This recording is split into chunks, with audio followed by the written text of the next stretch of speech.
आपको रूबरू करवा दें। इस वक्त की ब्रेकिंग न्यूज आ रही है सामने, जहां हरियाणा में चुनाव नहीं लड़ेगी समाजवादी पार्टी। बड़ी जानकारी आप तक पहुंचा रहे हैं सपा मुखिया अखिलेश यादव ने इसके संकेत दिए हैं।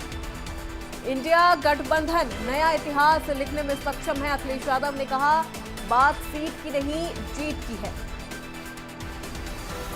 पिछले 10 सालों में कोई विकास नहीं हुआ, अखिलेश यादव ने कहा। हरियाणा में चुनाव नहीं लड़ेगी समाजवादी पार्टी, ये बड़ी जानकारी आप तक पहुंचा रहे हैं। हरियाणा में चुनाव नहीं लड़ेगी समाजवादी पार्टी, बड़ी खबर इस वक्त की आप तक पहुंचा रहे हैं। आपको बता दें, सपा मुखिया अखिलेश यादव ने इसके संकेत दिए हैं।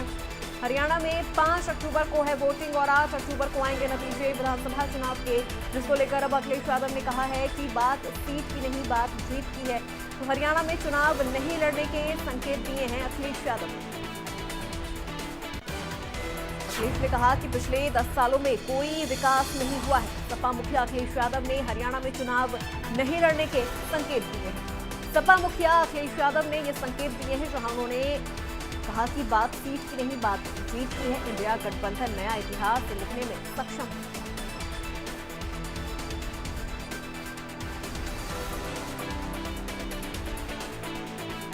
पिछले 10 सालों में कोई विकास नहीं हुआ। सपा मुखिया अखिलेश यादव ने हरियाणा में चुनाव नहीं लड़ने के संकेत दिए हैं। हरियाणा में चुनाव नहीं लड़ेगी समाजवादी पार्टी।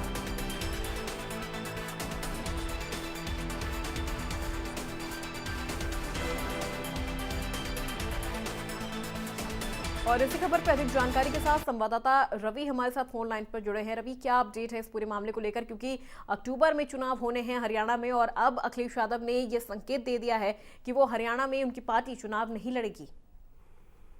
निश्चित तौर पर आपको बता दें कि इंडिया अलायंस की जो पूरी एकजुटता को लेकर ये पूरा जो मैसेज है वो सपा प्रमुख अखिलेश यादव की तरफ से दिया गया हो। साफ तौर पे उनका ये कहना है कि हमने कई बार कहा है कि, और एक बार फिर से दोहरा रहे हैं कि आगे भी दोहराएंगे कि बात सीट की नहीं जीत की है। तो निश्चित तौर पर हरियाणा के चुनाव को लेकर निश्चित तौर पर ये पूरी बात है वो कही गई है और ये साफ करती है किस तरीके से जो इंडिया अलायंस है यानी विपक्ष का गठबंधन है समाजवादी पार्टी के साथ कांग्रेस का, वो निश्चित तौर पर उत्तर प्रदेश के बाद बाकी जगहों पर भी कहीं ना कहीं अपनी जड़ें मजबूत करने को लेकर जो भी जरूरी कदम है वो उठाएगा और निश्चित तौर पर और बेहतर विकल्प के तौर पर निकल कर आए। क्योंकि अभी लोकसभा चुनाव में जो नतीजा है उससे कहीं ना कहीं विपक्ष जरूर कहीं ना कहीं पूरी तरीके से आशान्वित है कि भविष्य में जो भी चुनाव होगा उसका फायदा भी कहीं ना कहीं बिल्कुल मिलेगा। और निश्चित तौर पर जिस तरीके से चाहे पीडीएफ फार्मूला हो समाजवादी पार्टी का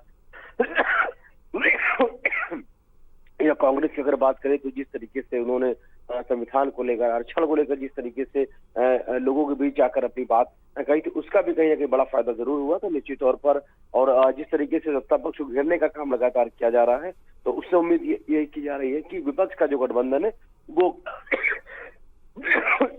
आगामी चुनाव में बेहतर प्रदर्शन करेगा। इस पूरी जानकारी के लिए